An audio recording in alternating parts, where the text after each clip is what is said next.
Okay, so let's go. Nakaset up na rin po ang ating DJI Mic Mini. Okay. So, palagay dito 210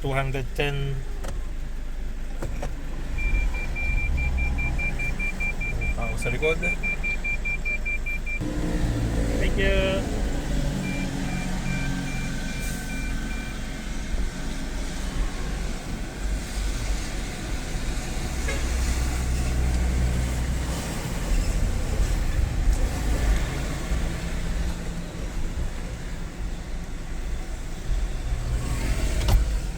Sir.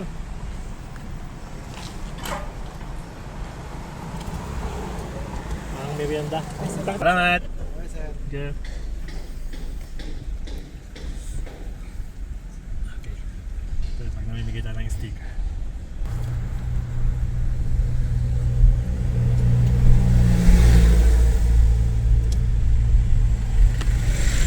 Kaya bumaliktad ako. Hindi. Okay lang. Tama yung sabi. Ah, Kasi yun yung destination, baliktad. hindi na. Ito, palayo tayo. Palayo ka ba? Baliktad. Parang hindi. Kasi tinignan ko din kanina. Akala ko rin pababa, pero yun, big. Baliktad yung arrow natin. Hindi lang. Maps. Okay, so baliktad tayo. Ano to? Patayin ko na to? I-pan lang natin. Okay lang. Dito lang wait. Okay, so make a U-turn po tayo. Baliktad yung natumbok natin. So yung diretso po na yun, pababa, papuntang Marcos Highway na. Actually, part na po ng Marcos Highway ito. Pababa yun hanggang Rosario. So sa mga pupunta po ng Baguio, highly recommended po itong Hoi House of Yogurt. Sarap po. Kanilang shop. So, try nyo po yung kanilang yogurt.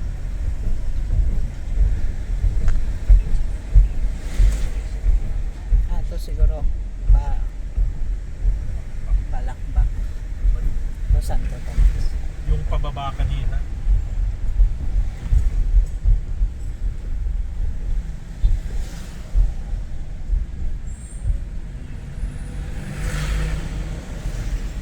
Pero iba naman.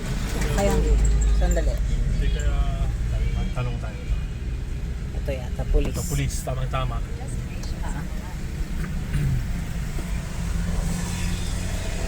Papuntang Nagilian. Hindi, yung tinuturo ni Suelio Village yun na yan. paano mo sure? Ayun kasi dyan na tinuturo kanina yung Suelio Village. Tapos kakaliwa. Ah. Nakalagay dyan sa Value Village. Hindi, dyan na pinadaan. Ako din dito. Atab. Pag nakita naman natin yung Suelio Village, okay? Okay. So, ito pa. Okay. Itong kan na to. Kakaliwa po tayo rito. Okay. Sorry. Okay. 5 hours daw, Baguio na tayo. So from dito, ang isa-search po natin is Nagilian. Ang ginagawa po kasi natin kung saan yung final destination. So pag final destination po ang ilalagay natin, hahanapan niya. So tama ito po, Wacat Suelio Road. Okay. Thank you so Sir much. R. Okay, nandito na po kami. So, going back doon, pag nilagay po kasi natin yung final destination, hahanapin niya yung nearest road kung nasaan ka on that location, current location. So, unlike kung tinarget mo yung road na gusto mong daanan, like ito, Suelio Village, and then i-search natin ulit, Nagilian. So, nangyayari po, ito na ang pinakamalapit na road papuntang Nagilian. Okay, so enjoy po natin itong tinuro ni Sir RR na daan. First time namin dumaan dito. So recommended lang po ni Sir RR nung nagbaya MacArthur Highway tayo. nung last na biyahe papuntang Bangi, Ilocos Norte. So nakita ni Sir R, sabi niya actually long cut daw yon. So mas shortcut daw ito dahil again kumain po tayo ulit sa Hoy or sa House of Yogurt, and ito na yung pinakamalapit from House of Yogurt, Marcos Highway. Noon dumaan tayo ng Legarda, di ba? Kaya sa Road. panon, dumaan tayo sa city. So ngayon, first time po ito. Okay. Ito ba yung Agoo Road? Ang nakalagay po rito is actually 2 kilometers Asin Road. Meron kasing 233 kanina rin akong nakita. So kung Asin Road po ang tinuturo niya, dumaan din po tayo sa Asin Road noon. So baka check natin. Okay, meron ding supplier po ng aggregates dito sa kaliwa. Crush, ganda po ng aggregates nila, linis. Tsaka nanggagaling ang mga Ng aggregates. company. Galing na.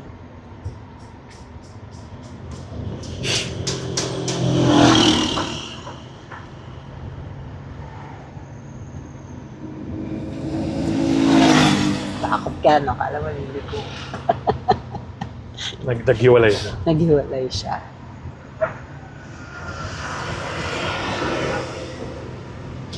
Actually, kapag ang sasakyan mo na sa Baguio, nakakatipid ka kasi you're not using aircon. Saka pagpababa, puro halos pababa. Kaya mas tipid po yung pauwi. Alalay lang sa preno. Malaking space po yung nandito sa kaliwa. So, don't know kung ano po ito.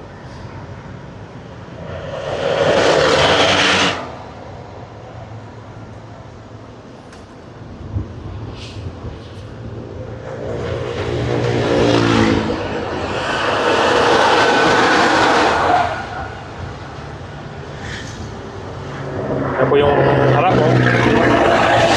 Sana nakikita nyo po yung harap, ang ganda. Puros fog, Foggy.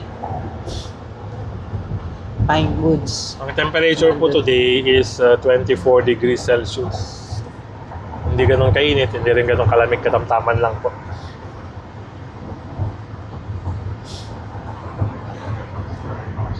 So from here to Nagilian, 38 kilometers, 1 hour and 10 minutes.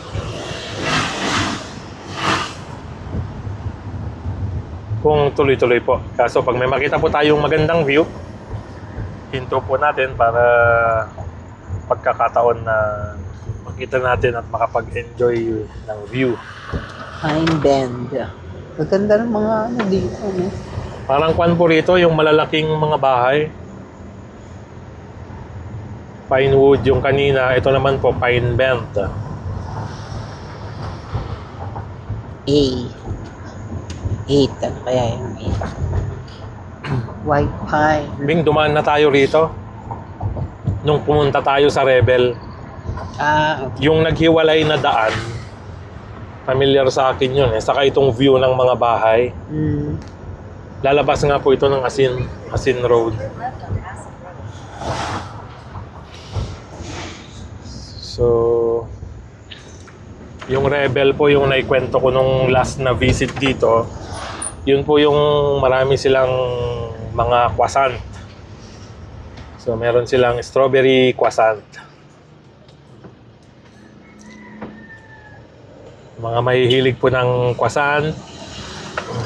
Okay, thank you, kuya.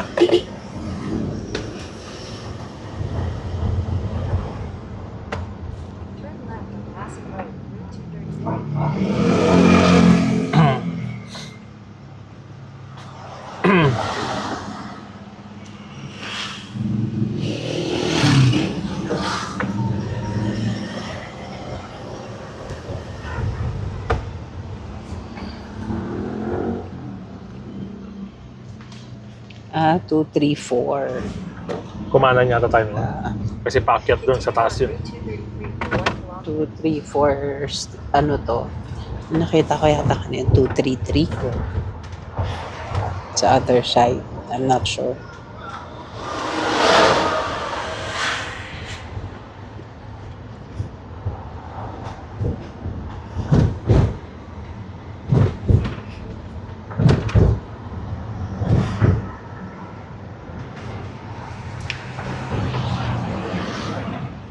Asin Road, kaliwa, Muñoz Drive, La Union, kanan, Irisan Ecological Park.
Titingnan nyo po sa medyo taas.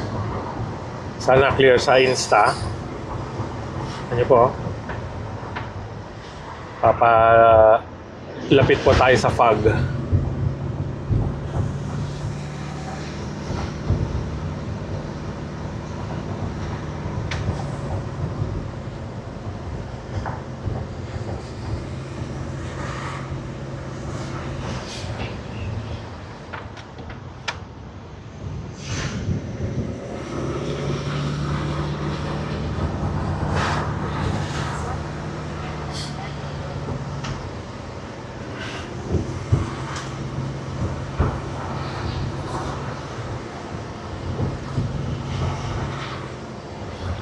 Dito tayo kumanan noon. Papunta sa Rebel. Biglaan niyang akyatan na. Ikaw ang nagda-drive nun. Kaya, ayan no. Ayan na yung rebel. Tama, ito po. Mag-ingat lang po tayo rito. Biglang lumalabas sa highway. Tama ba? Yan po yung sinasabi ko, Rebel sa kanan. So, ibig sabihin po, same lang din ang dadaanan natin. Baguio, Bawang Road. Kaya lang, yung una nating biyahe, pumasok tayo sa loob ng Baguio. So yun po yung sabi nila sa RR na nag-long cut tayo kasi dumaan pa tayo sa city. Pero same din po pala Asin Road. sa Bawang Road. Bawang Baguio Road pa rin ang daan niya. Okay, so lumabas lang tayo doon sa may Asin Road, sa may Rebel. Okay. So at least itong daan na to, medyo familiar na tayo kasi dumaan na po tayo rito once. Okay, so ibig sabihin po, pangalawang time nating dumaan dito. Okay, so ito po yung San Miguel. Highway 54. Yung ba yung sabi ni Sir, yung total gasoline station kanina? Okay. So, sorry na miss kwan ko po na ang akala ko yung lalabasan niya is total ng Nagilian. Total pala ng sa may Asin Road, sa may Rebel. Pero again, sa Bawang Baguio Road. Pero kung nasa city na po kayo, hindi na po yun ang dadaanan. Dito na po sa dinaanan natin nung last.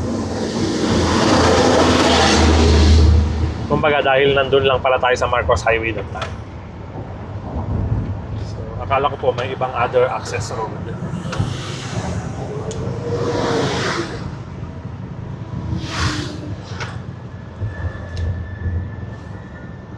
So, ang nakalagay po sa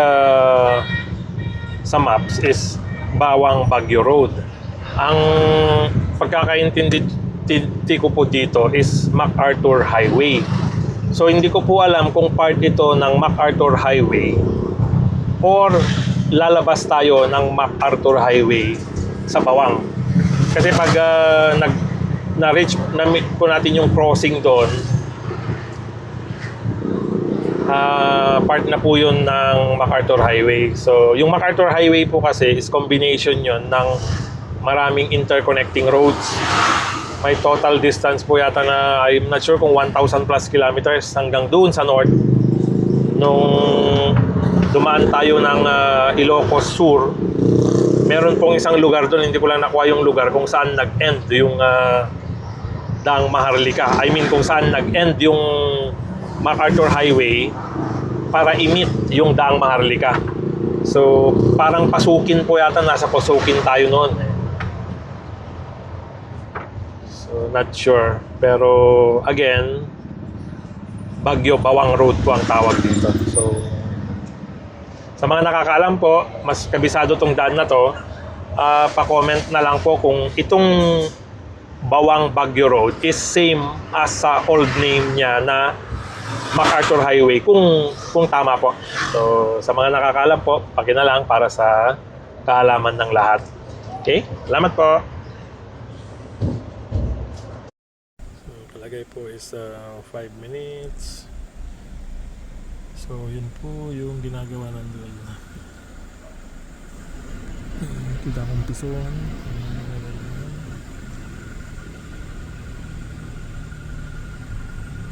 Okay. So, gantay na lang po muna tayo.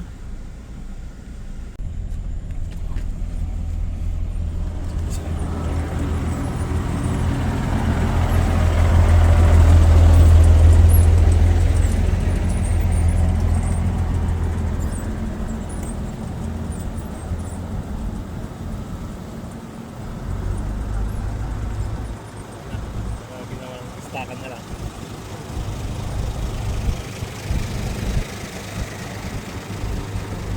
Starting na lang.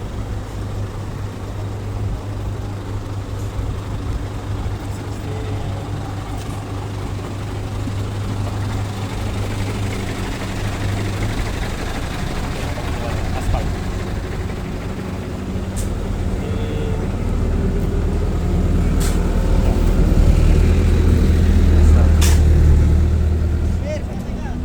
Sir.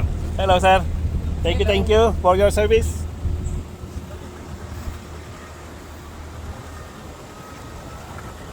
Sir.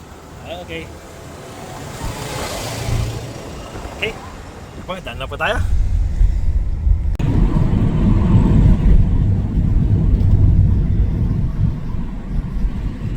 Lapit po. Ito na yung jeep. Side nila. Siguro mga 1 minute o 2 minutes na dito natin yung side view. Yung dumi ng windshield.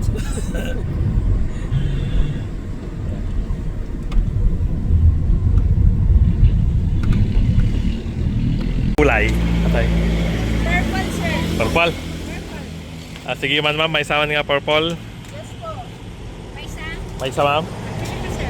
Awan ti datilawak na ma'am. Jayan ko na nga nagkukran. Ay. Nakayat teacher. Nagkukradon, wino. Mano kaya ti may isa ma'am? 120. 120. Mali mabalin ti 100 ti may isa mga lakti talok. Mabalin ma'am. Okay. So purple, white, and yellow. May dati yellow na. Oh, yes. Mhm. Saka itong white. Saka white na saka purple. Yun yung lugar dati na Sablan na ta. Sablan, okay. Dakilan ti Sablan. Sa Sablan. Okay. Mga ating napili. Okay. Ay, basta yun ay. Thank you.